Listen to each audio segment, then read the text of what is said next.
Although it's a long way off, the discussion about the first presidential primaries location has already started. Since the 70s, Iowa has held the coveted title of first in the nation, but times have changed, and so has the Democratic National Committee.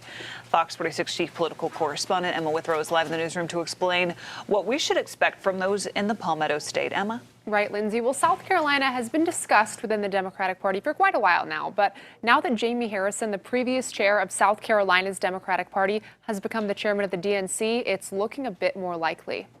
Harrison isn't the only appeal to South Carolina, though. A political scientist I spoke with from the College of Charleston said there's a long list of qualities the DNC is looking for that the Palmetto State has. On the Democratic side, South Carolina brings much needed diversity.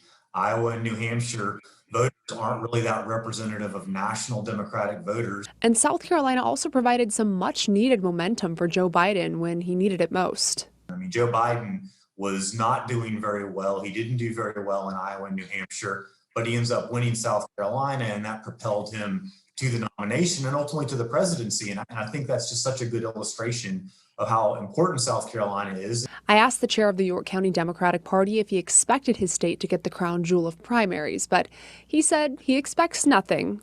But that doesn't mean he's not hopeful, though.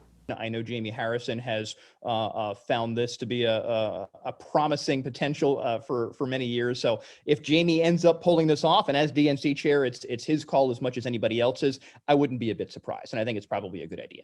And if South Carolina is chosen, it would be a huge victory for the state.